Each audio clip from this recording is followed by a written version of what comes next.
Assalamualaikum warahmatullahi wabarakatuh. Ketika seorang akademisi berani menggugat salah satu larangan paling sakral dalam Islam, kontroversi pun tak terhindarkan. Ade Armando menyatakan, makan daging babi tidak selalu haram. Pernyataan ini langsung memicu gelombang reaksi keras dari berbagai kalangan.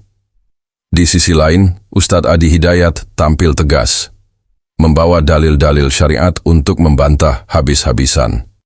Apakah ini bentuk keberanian berpikir kritis? Ataukah sebuah penghinaan terhadap ajaran suci? Saksikan perdebatan panas yang akan menguji logika, iman, dan batas kebebasan berbicara.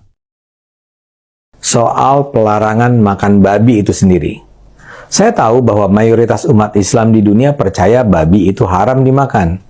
Memang ada perdebatan tentang apakah yang dilarang hanyalah daging babi atau juga seluruh bagian tubuh babi. Tapi terlepas dari itu, saya tahu mayoritas umat Islam percaya babi itu haram. Namun setelah mengatakan itu, kita juga harus tahu bahwa tidak semua umat Islam percaya bahwa babi di masa ini haram dimakan. Salah satu interpretasi bilang bahwa yang diharamkan adalah binatang bernama khinzir. Kata khinzir itulah yang digunakan dalam Al-Quran. Khinzir itu tidak sama dengan babi ternak yang dijadikan makanan saat ini. Khinzir adalah hewan liar yang hidup di gurun Arab di masa Nabi Muhammad hidup dulu. Menyamakan khinzir dengan babi ternak adalah hasil interpretasi yang bisa diperdebatkan. Karena itu kalau khinzir diharamkan, tidak otomatis berarti babi ternak pun diharamkan. Tolong dicatat, saya tidak sedang mempromosikan makan babi ya. Saya tidak makan babi. Tapi ingin saya tekankan, melarang makan babi di saat ini adalah hasil interpretasi juga. Dan kalau ada muslim yang percaya babi ternak itu halal, itu adalah hak sepenuhnya dia. Babi itu tidak tunggal, ada banyak jenis babi. Di luar babi ternak misalnya ada babi kerdil, babi rusa, babi hutan raksasa, ada babi semak Afrika dan lain-lain. Masing-masing jenis babi ini memiliki pola hidup, kesukaan makanan, tingkat kebersihan yang berbeda-beda. Apakah semua babi itu perlu disamakan? Itu pun tergantung pada interpretasi. Baik, kita keluarkan dulu ayat-ayat terkait dengan hewan yang dimaksudkan. Kita ambil 3 sajalah untuk memudahkan. Ada beberapa ayat di Quran. Pertama, kalimat ini pertama kali disebutkan di Quran surah ke-2 Al-Baqarah ayat 183, posisi paling kiri di pertengahan. Innama harrama 'alaikumul maytata waddama wa lahmal khinzir. Quran surah ke-2 ayat 173. Nah, ini di mushaf standar di sebelah sini posisinya. Kemudian kedua di Quran surah ke-5 Al-Maidah ayat ketiga, posisi paling kanan pojok sebelah atas. Nih. Ya. Hurrimat 'alaikumul maytatu waddamu wa lahmul khinzir. Ini. Dan yang ketiga bisa ditemukan juga di Quran surah ke-6. Tadi dibacakan di Imam Maghrib kita, tapi belum sampai ke ayat ini, ayat 145. Posisi paling kanan di pertengahan. Nih. Baik. Pertama, sepakat seluruh ulama bahwa hukum babi itu dihukumi haram. Jelas ya? Dihukumi haram. Ingat babinya kan? Dihukumi haram. Baik memakannya ataupun al-intifa' bihi. Ya, menggunakannya untuk kemanfaatan tertentu. Baik memakannya secara langsung atau menggunakan bagian dari babi, baik minyaknya ataupun misalnya lemaknya atau kulitnya untuk dimanfaatkan dalam hal tertentu. Dulu pernah ada yang menggunakan minyak babi atau lemak babi untuk menjadikan pelumas, cat untuk membuat perahu itu, ya dihaluskan dengan itu. Ya, jadi semua perangkat yang melekat kepada babi maka disifati haram, baik memakannya ataupun penggunaan pemanfaatannya. Sepakat sampai sini? Baik. Sedang status babinya sendiri tidak disebutkan kemudian. Ya, tidak disebutkan apakah dia dalam keadaan suci atau najis. Baik, babinya memang haram. Ya, tapi apakah setiap yang haram itu statusnya berawal suci atau sudah najis pada awalnya? Misal, kita beri contoh misalnya, darah haram tidak? Haram, nggak boleh dimakan gitu kan? Baik, pelan-pelan, najis tidak? Kalau tidak tahu katakan Allahu a'lam. Hati-hati ya, hati-hati. Kalau najis itu artinya kalau kemudian melekat pada diri Anda atau pada badan Anda, maka najis mesti dibersihkan, nggak bisa dipakai ibadah. Nah, sekarang cek, lihat, cek. Kalau darah melekat pada pakaian, bisa nggak dipakai sholat? Tidak, kan najis mesti dibersihkan, kecuali yang tidak ketahuan, kan?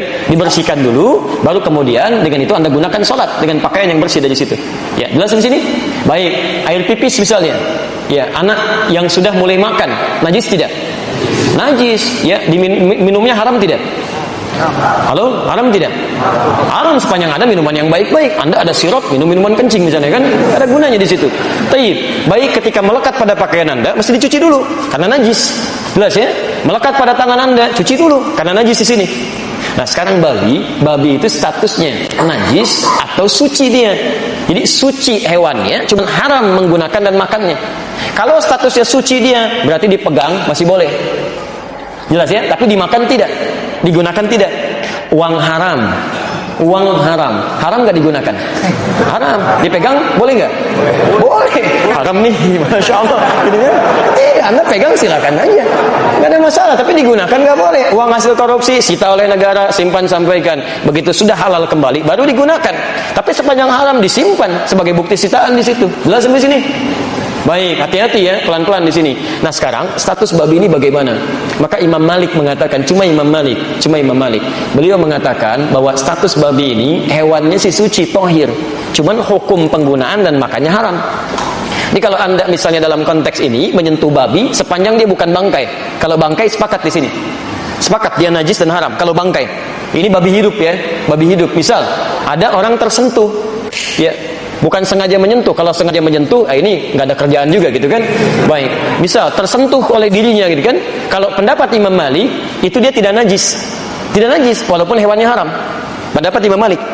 Tapi mazhab yang lainnya, 3 mazhab yang lainnya, baik itu Abu Hanifah dan Imam Asy-Syafi'i dengan Syafi'iyahnya, Imam Ahmad bin Hanbal dengan Hanbalinya, mengatakan babi itu tidak hanya haram tapi najis.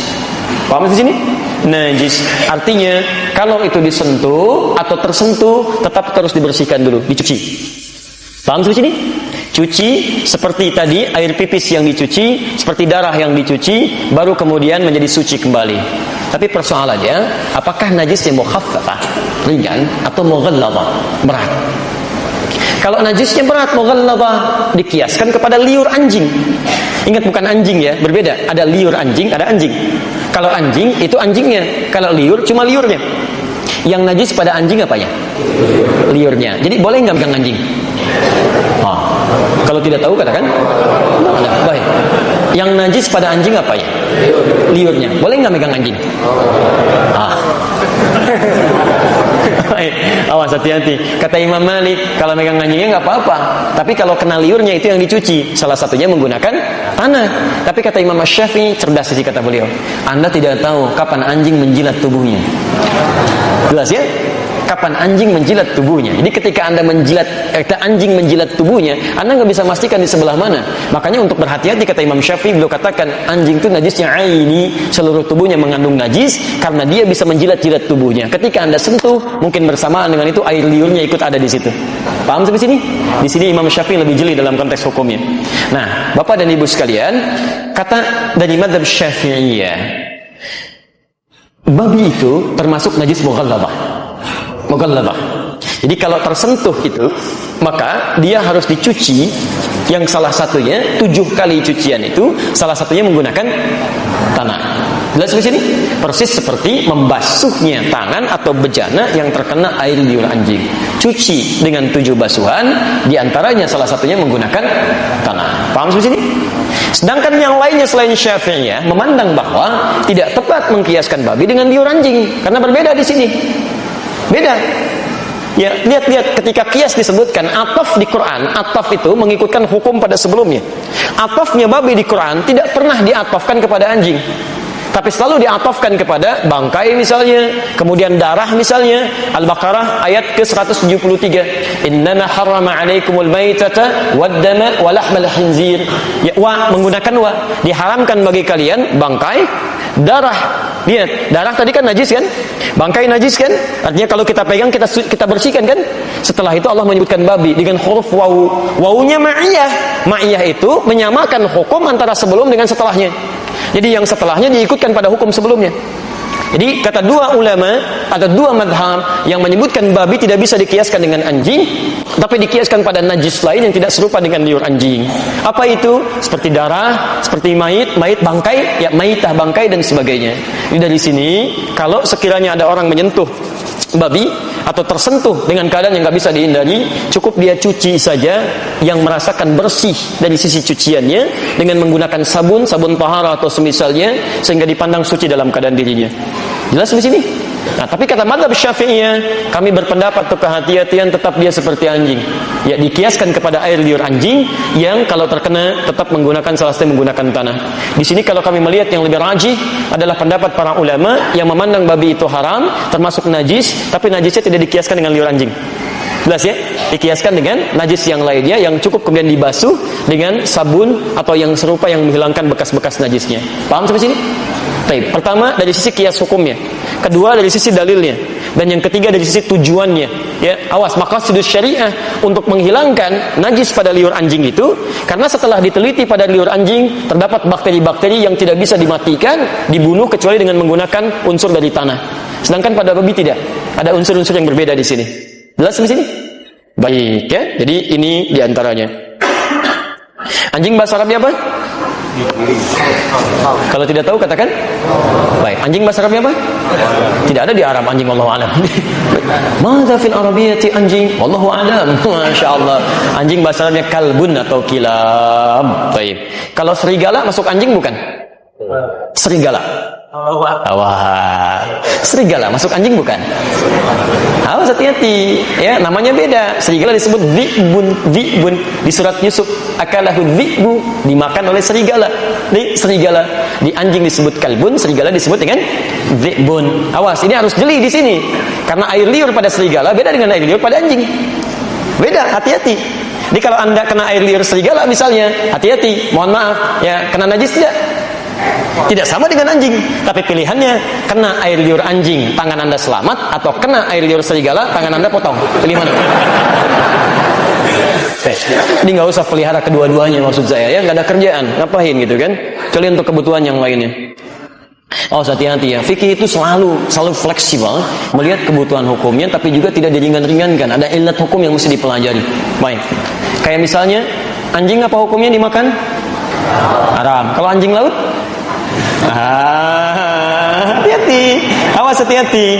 Awas. Karena nanti kita akan lihat ada banyak hadis yang menyebutkan kan, al-bahru tahuru ma'uhu wal hallu maitatuhu. Yang segala yang di laut itu suci airnya dan halal bangkainya. Ya, halal bangkai yang di laut. Jadi semua yang ada di laut itu halal. Babi apa hukumnya? Haram. Babi laut? Enggak ada. Jadi enggak usah nekat. Babi itu haram. Bawa ke laut dulu aja. Masya Allah, dilempar ke laut ya. Begitu mati dia, sate di situ tidak, itu tetap haram. Baik ya? Semua yang di laut semuanya halal kecuali putri duyung. Baik. Satu menyebut larangan bisa ditafsir ulang. Yang lain menyebut itu bentuk pembangkangan terhadap wahyu. Di antara logika modern dan kitab suci, siapa yang sebenarnya melintasi garis merah? Apakah ini awal dari dekonstruksi ajaran, atau justru tamparan bagi mereka yang berani menantang hukum Tuhan? Satu panggung, dua pemikiran, dan kini satu pertanyaan besar. Sampai di mana batas berpikir sebelum kita mulai menistakan keyakinan? Wassalamualaikum warahmatullahi wabarakatuh.